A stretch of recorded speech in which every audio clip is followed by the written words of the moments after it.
Hello, beautiful ladies, and welcome to today's video where we're going to be talking about how to avoid being peer pressured about being conservative. I want to preface this video by saying that this isn't about talking to your friends and listening to them and hearing arguments from the other side and not allowing yourself to actually listen. This is about being peer pressured about your views because people call you a bad person for having them. I think it's a wonderful and very important thing to have conversations with people across the aisle so that we can learn about other people's positions and all of that. So I do think it's important to engage with people on the other side, but if people are just going to demonize you or villainize you, I don't think that that's fair, and that would be considered, in my book, peer pressure. So I have a whole list of ways that you can protect yourself from being peer pressured by people who have different views than you do and who are making you feel bad about your conservative views. So let's get into it.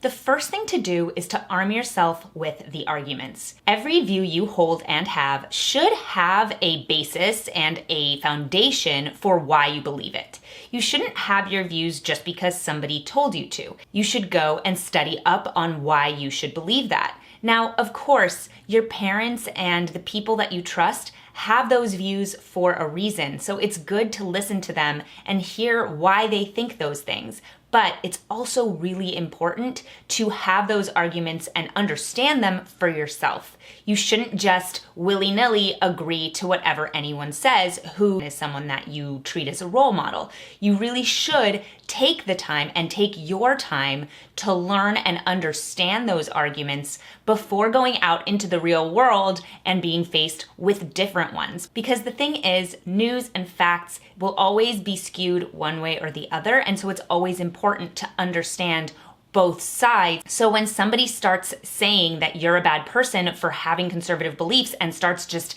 spewing media facts at you, which have been skewed in a certain direction and are made for a certain position, you actually have an understanding of those statistics and understand how they've been skewed, because usually statistics can be used to prove a point. So you will have your statistics to combat those of people who are demonizing you, villainizing you for having conservative views.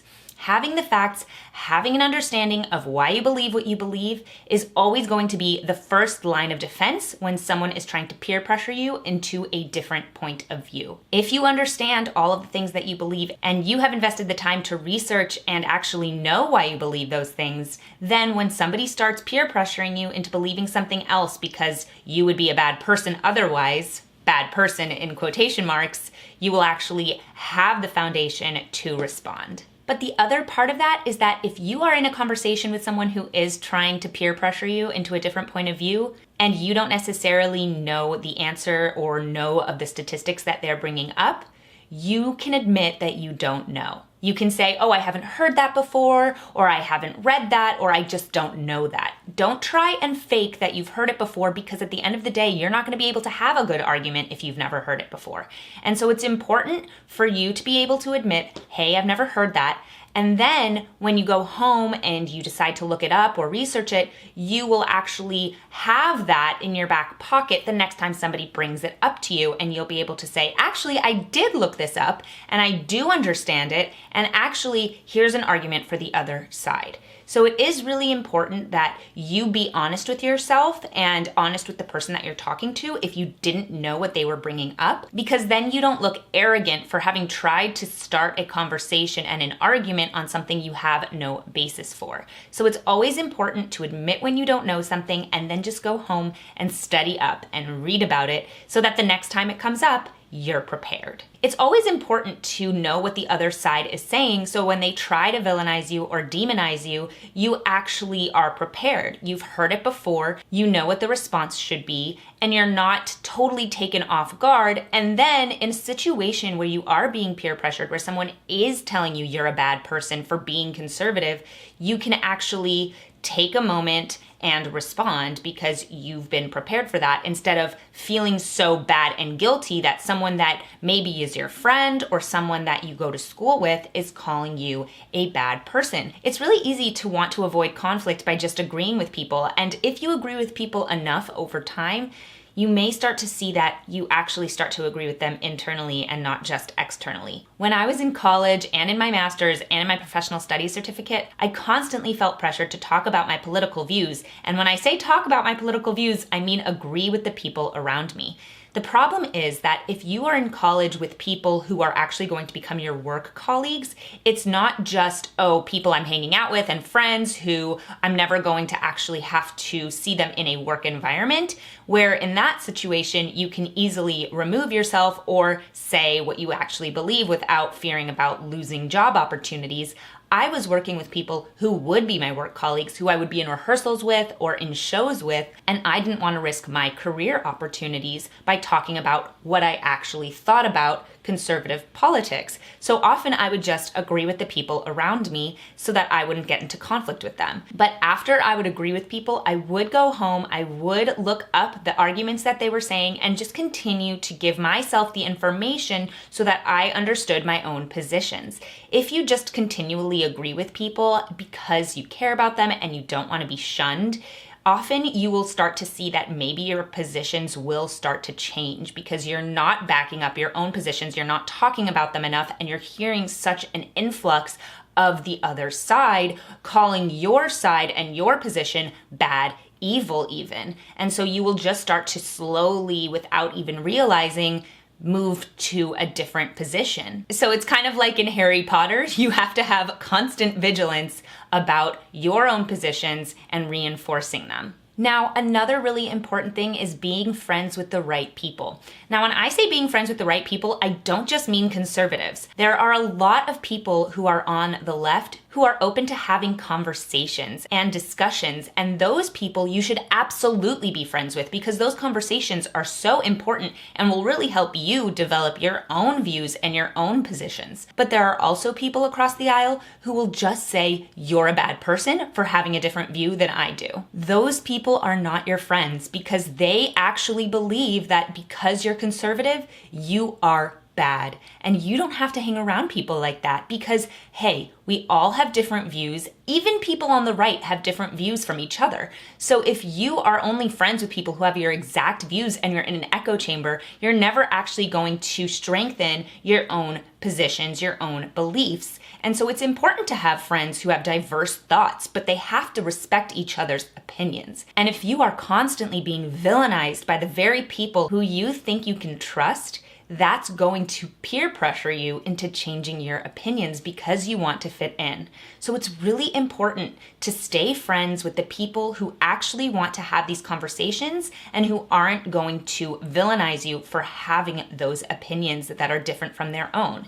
And I think you can have a lot of different kinds of friends. You should have friends who are conservatives. You should have friends who are liberals. You just shouldn't have friends who think you're a bad person for being conservative. At the end of the day, those friendships don't last. I had friends in college who would constantly talk about how conservatives were awful people, and they would just throw it out because they were so comfortable saying it, where I felt like I couldn't even mention I was a conservative because all of these friends of mine would just think I was evil. And so I never even mentioned it, and those friends truly did not last because I couldn't continue to be friends with them, especially as I started becoming more and more open and honest about my views. So surround yourself with people who are open to having conversations and not trying to peer pressure you by calling you a bad person for holding different views from theirs. Now, there are some times that you're going to be stuck in a situation where maybe you're at a party or you're being introduced to new people and they are going to try and engage you in a conversation where they are trying to demonize you for having a different opinion. And in those situations, you need to just change the subject. You know that they're not trying to change your mind, they're just trying to make you feel guilty. And maybe at the end of that, you would change your mind and change your position because you were peer pressured into doing it. That conversation is not going to be fruitful. Neither one of you is going to learn from the other. You're not going to hear a different side. You're only going to be called names and be called a bad person for having a conservative viewpoint.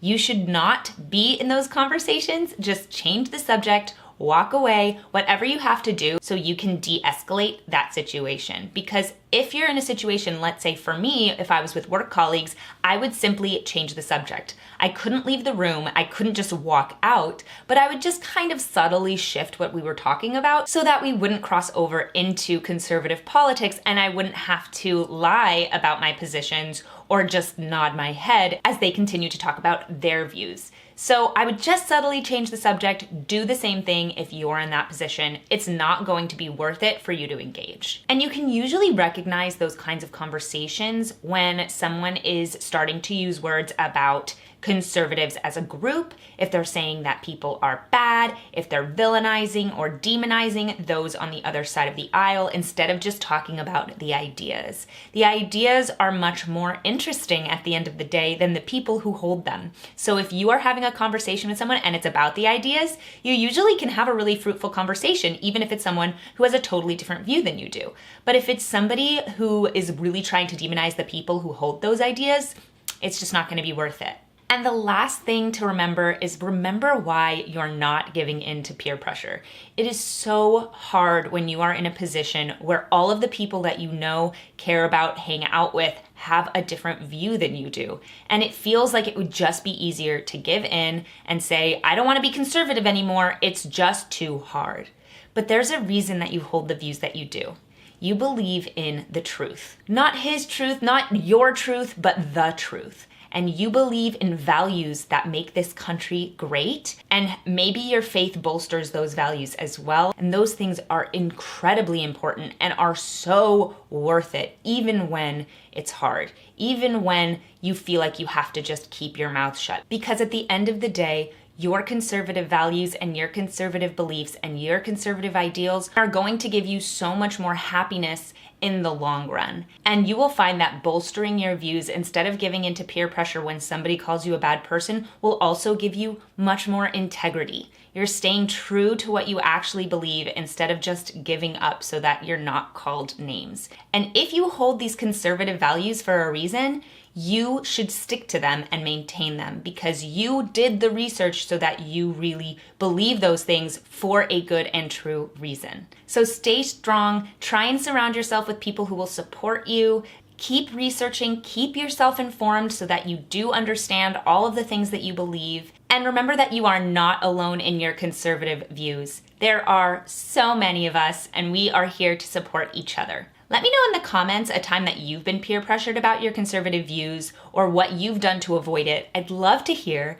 Thank you guys so much for watching today's video. Please subscribe to my channel and blog if you haven't already. Head over to my Twitter, Instagram, and Facebook and follow me there. Hit that notification bell to get notified of all my new videos. Hit that like button. Please head over to classicallyabby.locals.com if you'd like to support my channel, see more of this content, and be part of our community.